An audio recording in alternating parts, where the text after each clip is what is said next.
2024 was a brutal year for AAA gaming. There were massive amounts of layoffs, numerous titles flopped, and this all caused hundreds of millions, if not billions of dollars being lost as players seemingly abandoned much-loved studios and franchises en masse.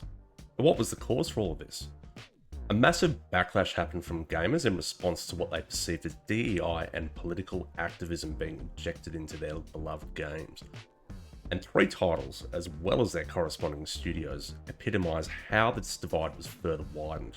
The first entry on the list is, of course, Assassin's Creed Shadows by Ubisoft. Now, this was supposed to be the franchise's long-awaited entry into feudal Japan, and most gamers were probably expecting to play a male Japanese samurai protagonist, but of course the studio's choice of Yasuke instead caused a pretty huge backlash amongst fans of the franchise. Because instead of giving players the Japanese male samurai that they wanted to play in a Japanese setting, for some reason they chose a bloke who is a real historical figure, by the way, served as a retainer to Nobunaga, but they chose him as the main protagonist as a black samurai, which kind of makes no sense, especially when you're, one, trying to sneak around Japan as an assassin, and two, where they've historically never actually included a real-life figure as the main protagonist, they opted for it this time. Basically, it seems like a pretty terrible decision on Ubisoft's behalf, but of course they doubled down. So, in defense of this direction, Assassin's Creed boss Mark Alexis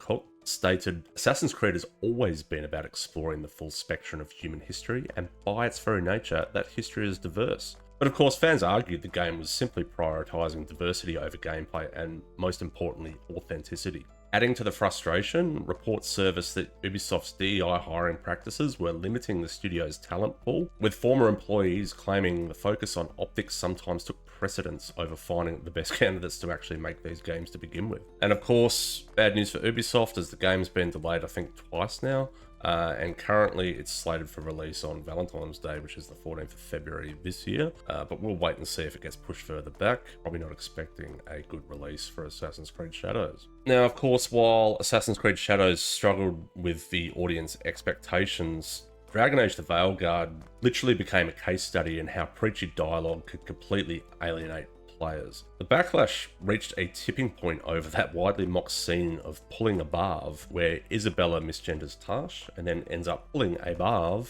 in apology, whilst lecturing everybody else on the use of gendered pronouns for at least 2 minutes, which is just an appalling scene. So, of course, this was described as immersion breaking and completely tone deaf in the Dragon Age universe, because clearly the dev team prioritised modern political commentary over compelling storytelling. Eric Kane of Forbes put it, "The scene feels freshly cut from some conversation in an undergrad gender studies class." And fans who once loved BioWare's ability to create immersive fantasy worlds were left disappointed, with of course people calling the game woke, which completely overshadowed the gameplay and narrative potential that the game had.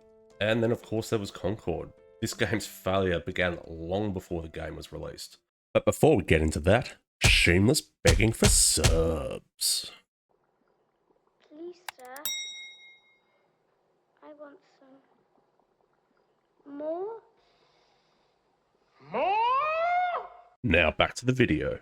According to a whistleblower report from Smash JT, Firewalk Studios' internal dynamics were riddled with ideological clashes. There was one developer in particular, going by the name of Lisa Brown, who insisted on being called the Professor and reportedly introduced political dynamics that disrupted collaboration. She had a complete disdain for guns, which is ironic because she was working on a gun-based hero shooter, and this further highlighted the disconnect between the team's ideals and of course the genre they're actually aiming to make a game for. So what was the end result? It didn't even last 2 weeks, and of course Concord's use of pronouns and all that sort of stuff was called shallow and performative by many people, and obviously after the game shut down, Firewalk Studios closed doors altogether. Concord lost over $400 million.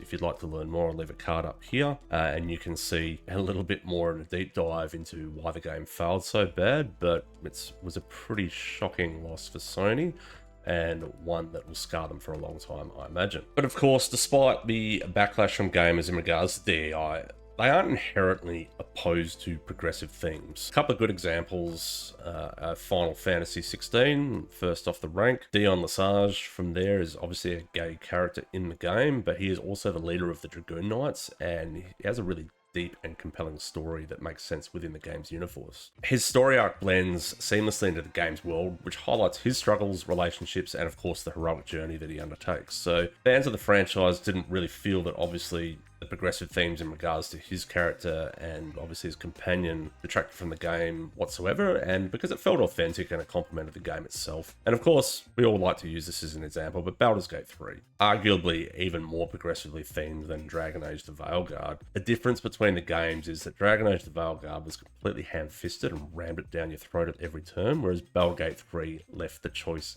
in the hands of the player and left them with the agency to do whatever they want. Yes, you could sleep with every one of your companions if you want. You could even turn into a bear and get into the furry stuff too, if that would ever float your boat, but you weren't guided or railroaded down that path. It was open to you, and that makes complete sense within the RPG world that is Dungeons and Dragons. Gamers have made it pretty abundantly clear by now that they don't want DEI to be the driving force behind their games. Studios will now need to rethink whether DEI initiatives even belong in game development at all. This sentiment has been echoed in recent days by Johan Palstead, who is the COO of Arrowhead Games and who of course made Helldivers 2. Recently on Twitter, he stated, "Make good games, don't make a contemporary political statement," which of course emphasizes that gameplay and fun should absolutely always be the #1 priority when developing games. To add to that, Thomas Mahler, who's the director of Ori and the Blind Forest, a couple of months ago expressed a similar concern about AAA studios losing their way. He argued that once studios scale up and prioritize corporate demands over creativity, their output obviously is going to suffer. Both of these guys' voices represent a growing pushback within the industry, which advocates for a return to making games that prioritize player enjoyment above all else. So the lesson here is simple.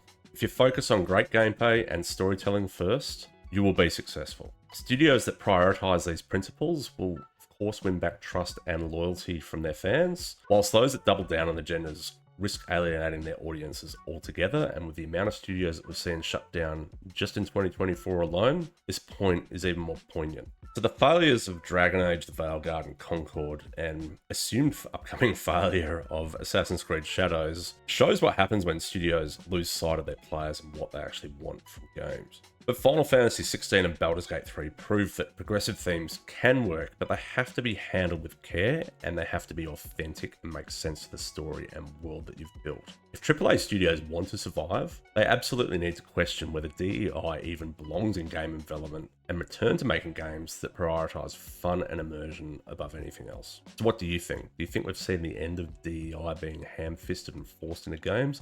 I certainly hope so. Otherwise, if you made it to the end, I'm really glad that you stuck around. Don't forget to leave a like and subscribe if you enjoy the content, and check out my other videos. I've done a deep dive into Dragon Age the Veilguard and Concord as to why both those games failed. I'll drop a link down below. Otherwise, bye for now.